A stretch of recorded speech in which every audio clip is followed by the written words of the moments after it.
What's going on, everyone? Talen here, and welcome to another Marvel Future Fight video.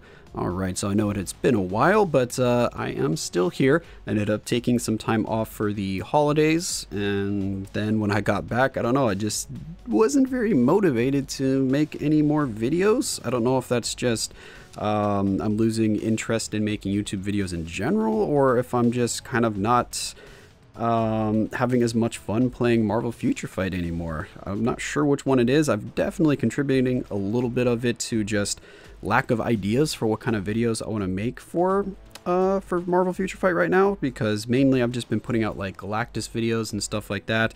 Probably just because I feel like where the game is right now, the videos that I put out, I should be putting it out with like level 70 characters and then up against like some of the more difficult content and stuff like that. So that's why I haven't been really putting out any videos of like level 60 characters or characters when I just freshly tier 2 them, because I don't know if people are as interested in that, because like, oh well, that character's not level 70, I don't know if any of this information is relevant, kind of thing. So I do want to kind of start taking a look at more of the older characters and stuff like that. So some level 60s I have, and do kind of a little more testing with them. So I was thinking of doing videos where I start kind of ranking characters a little bit, or not ranking them in terms of like against each other in general, but kind of giving them a score on how good they are for each particular mode of the game. So how good they are for each world boss, how good they are in like GBR,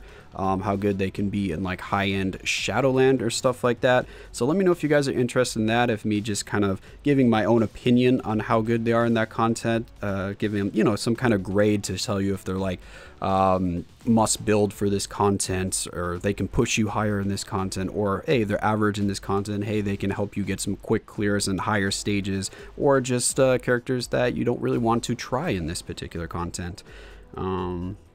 Yeah, but anyway, enough of that long intro there. Just getting a few things out there, because I know it's been a while since I posted a video. But today's video, we're going to be looking at Blue Dragon. So I thought it'd be kind of good to start off with one of the new characters here. And since I did get her to level 70 before the other ones, just because I was interested in trying her out, that's the one we're going to look at today. So here is my Blue Dragon. Like I said, I got her to level 70. I did put just 2 Uru on her. We have a skill cooldown Uru and ignore defense Uru, just to get those closer to cap. I don't remember how close they were, but we'll show that in a second. I have her second skill leveled up for the lightning damage resist down on the enemy, which ignores immunity, so it does apply to world bosses. Her fourth skill I have leveled up for the increase to all attack and crit rate, and then also the damage immunity I don't think started at 100%, it just leveled up from there, so that's why you want to level this skill up.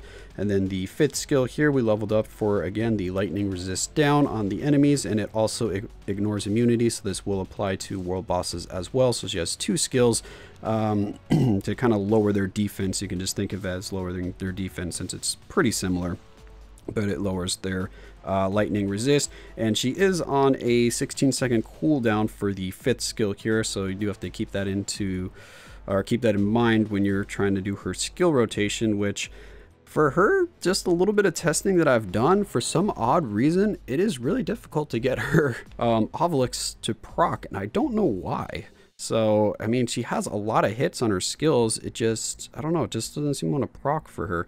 But anyway, the isolate set that we have on her is Power of Angry Hulk. The custom gear is a lightning damage max HP with a 180 proc. So we're doing with the damage proc with a lightning damage on it, just to try that out. But she might be a little more suited for something like a CTP of Judgment or a CTP of Rage, just because of the cooldown times on her skills. But I think she can get away just fine with the with a regular Obelisk here that has lightning damage on it.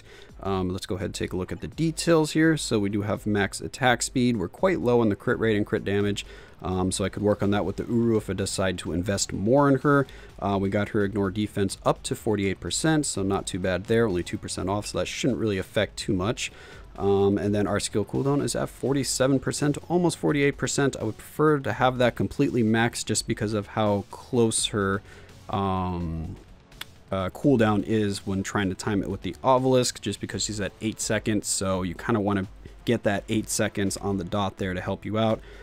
She's got some lightning damage here, lightning resist. She does have the leadership tag, so you can use White Fox with her, so keep that in mind if you want to get the most out of her. And then, of course, she's tagged as Warrior of the Sky. And another thing, speaking of leadership, is she actually has a really good leadership, so let's go check that out. So she has a leadership that is specific to the Warriors of the Sky, 65% increase to all attacks, so very strong there. And then also, whenever debuffed, she will remove the debuff. It's not quite as good as the other leaderships, I don't think, or maybe it is. I think the other ones were on like 20-second or less cooldown, but either way, she has debuff on her leadership that only applies to the Warriors of the Sky. So you can't just use her as another kind of debuff leadership. So that's actually really nice to have both of those things rolled up into a single leadership. So I'm actually really happy with her leadership. That's really strong. And then her passive here, which I guess we didn't go over, but it has increase guaranteed dodge by 30%, and then has super armor and all defense 10%. The key thing here is the super armor, so you don't need guard break immunity on the obelisks or your CTP or whatever you want to put on her, so the super armor is really nice to see. Her passive here is just an all attack, all defense, all speed increase. So yeah, that's what she's looking like. So let's go ahead and hop into some gameplay here and see how she does. Alright, so here we are at World Boss Ultimate. We have Ebony Maw that we're going to be trying her against, just because she is an elemental damage dealer, so it's going to be the best matchup for her. And the team that we have here is her own leadership for that 65%. And then we have 2 support characters with her. We could use White Fox here, but I didn't really want to go all out and make her look a little bit better than she is, because already using 2 supports is quite a bit here, because we've got a 65% leadership and 2 support. So yeah, she's getting a pretty sizable boost here. We are going against a stage 60 Ebony Maw here, which is apparently higher than what I have Valor for. That's in red. So anyway, I don't know if that really means anything, but yeah, you may have difficulties. Then we just have Rachel here for a striker, and that's just because we do need the mind control. Or I guess it's not completely necessary. If you end up just proccing on the 5th skill, then that is an iframe. But I find that having the mind control helps out significantly, because what I usually try to do for Blue Dragon here is start the 5th skill so we get that animation going, and then I hop into the 4th skill, which is hopefully where I'm going to proc the obelisk. So as you can see here, go in, proc, they see that dragon up there, and then boom, there we have that proc. So we got the lightning resist down from the 5th skill. And then we go into the 4th skill for the damage. 2nd skill also has the lightning resist down, which I usually throw in afterwards, so you can kind of see what I'm doing here. But boom, see it procs a little too early, and that is just because we have that 8-second cooldown, so it's slightly off from the obelisk there, so it can get out of time. But as you can see, when we do land that, it does quite a bit of damage, and you definitely do significantly more damage when you do the 5 cancel 4 than just letting it kind of play out on the 5th skill, because I have tried that before because I miss the procs a lot. Usually when I miss the proc, I'll just let the 5th skill play out. I won't even use the 4th skill, and I'll just go through the normal rotation and then try to like reset myself here. So as you can see, she does pretty good damage. In terms of like a comparison, the best comparison that I found to her is the same as Kid Omega. So my Kid Omega pretty much does exactly the same amount of damage as her using this same team here. So I was using Coulson and Wave as the 2 supports, and then I used Kid Omega's leadership. So he has a 40% leadership instead of a 65% leadership. But Blue Dragon was clearing the stage a little bit quicker, so that's probably the slight difference there. Oh, I'll try to do that. So anyway, for Blue Dragon here, this is pretty much the highest stage that I can do with her with just Rachel as support. And I can't quite clear this stage with her, so I did a few test rounds, and I basically got to about 2.5 bars left when the time ran out. That is missing a few procs, because as you can see here, it's very easily for her to get out of sync with the obelisk. So I bet if I hit every proc by some miracle it doesn't get out of sync, then I could clear this stage, but this would be the max stage that I could clear with my current build on Blue Dragon here.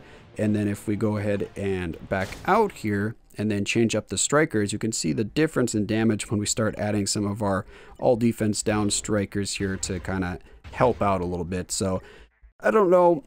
if I should always include this in the videos, if you prefer to see just with all strikers or with no strikers, because I'm not sure how many of you have which strikers built up, because Weapon Hex, of course, is going to be the kind of go-to striker here for the all defense down. And you don't need her to be tier 2, so if you happen to get her unlocked through any of the other means, then just a tier 2 striker or a tier 1 striker version of her would suffice. But as we go in here, we can start seeing that there is a pretty significant difference in terms of the damage, and that is just because the all defense down is stacking on top of her lightning resist down, so she is going to be melting through Ebony here. So, you know, this makes characters look a little bit better than they are if you're always using the strikers here, because as you can see, boom, look at that damage and how much quicker it is. It goes from me barely being able to clear this stage to clearing the stage in like a minute. If we got a few more good striker procs there,